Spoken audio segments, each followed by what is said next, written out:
আমার তৃতীয় ভিডিও অর্থাৎ গতকালের ভিডিওতে আমি বলেছিলাম যে মানুষ ৬টি রিপুর দুষ্টচক্র বা কুমন্ত্রণার মধ্যে পড়ে সে অসৎ হয়ে পড়ে, পাপ কাজ করে কিংবা অমানুষ হয়ে ওঠে। তাহলে এই ৬টি রিপু তো মানুষের মধ্যে সুপ্ত অবস্থায় থাকে। তাহলে তাকে জাগায় তোলে কে? এই ৬টি রিপুকে জাগায় তোলে মূলত মানুষের ৬টি ইন্দ্রিয়, চোখ, কান, নাক, মুখ, ত্বক এবং ৬ষ্ঠ ইন্দ্রিয়। এই ৬টি ইন্দ্রিয়ই মানুষের এই ৬টি রিপুর দুষ্ট চক্রকে সহযোগিতা করে। তাহলে এই ৬টি রিপু কিংবা ৬টি ইন্দ্রিয়কে কেউ কি আবার নিয়ন্ত্রণ করে? হ্যাঁ, এই ৬টি ইন্দ্রিয় এবং ৬টি রিপুকেও নিয়ন্ত্রণ করছে ডোপামিন। ডোপামিন কি? ডোপামিন হলো এক ধরনের রাসায়নিক বার্তাবাহক। ইনি এই ডোপামিন শরীরের সমস্ত স্নায়ুকোষে খবরগুলো পৌঁছে দেওয়ার কাজগুলো করে এবং নিয়ন্ত্রণ করে ফেলে মানুষকে। তাহলে ডোপামিন কোথায় নিঃসৃত হয়, কোথায় উৎপাদিত হয়? ডোপামিন উৎপাদিত হয়, জেনারেট হয় মূলত মানুষের মস্তিষ্কে।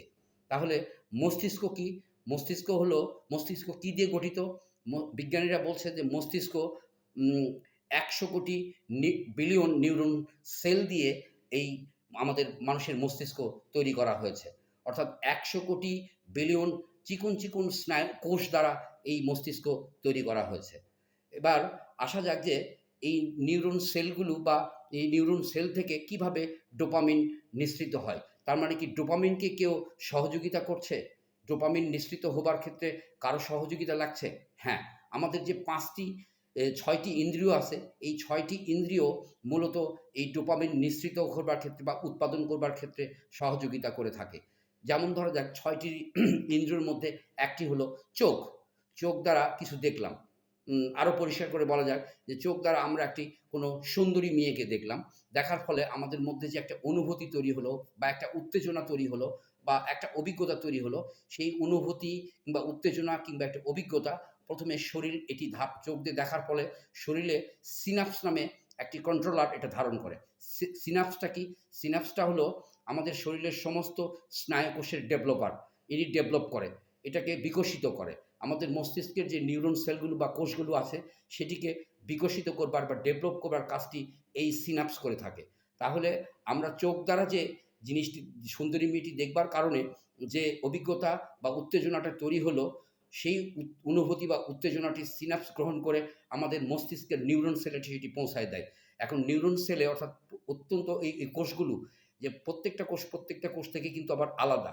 একেকটা কোষে যখন এই সিনাপস থেকে যখন অভিজ্ঞতাটু একটা কোষ নিল, সেই কোষটি আরেকটা কোষে সেই অভিজ্ঞতাটুকু ডেলিভারি দিতে যায়।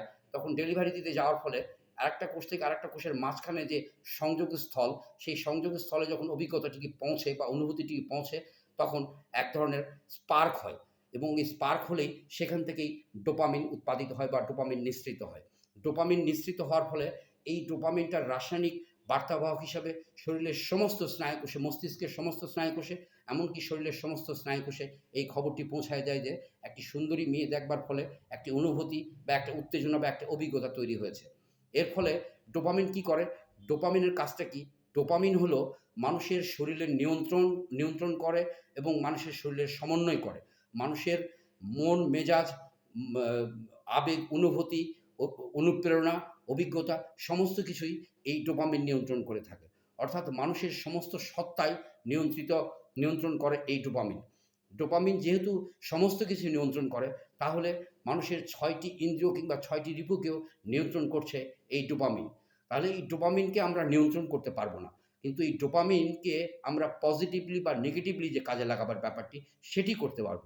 যদি ডোপামিনকে আমরা পজিটিভলি কাজে লাগাতে পারি, তাহলে আমাদের ৬টি ইন্দ্রিয়কে আমরা পজিটিভলি কাজে লাগাতে পারবো এবং ৬টি ইন্দ্রিয়কেও যদি আমরা পজিটিভলি কাজে লাগাতে পারি, তাহলে আমরা ৬টি রিপু দুষ্ট চক্র থেকে নিজেদেরকে রক্ষা করতে পারবো।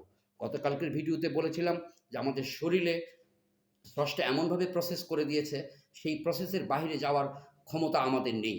এই শরীরের ভিতর থেকেই আমরা যা কিছু করি, পাপ করলে সেটি শরীরের ভিতর থেকেই করি, প্রসেসের মধ্যে দিয়েই করি, পুণ্য করলেও আমরা শরীরের সেই প্রসেসের মধ্যে দিয়েই করি। সুতরাং এই যে ডোপামিন কিংবা সেই ৬টি ইন্দ্রিয় কিংবা ৬টি রিপুর যে দুষ্টচক্র, এই সমস্ত কিছুই একটি প্রসেসের মধ্যে দিয়ে হয়। সেই প্রসেসগুলোকে আ এক জায়গায় করে যে ডোপামিন নামক রাসায়নিক পদার্থের মধ্যে মানুষ গোলাম হয়ে আছে, সেই ডোপামিন থেকে ডোপামিনকে পজিটিভলি কাজে লাগাবার জন্য আমরা কি করতে পারি?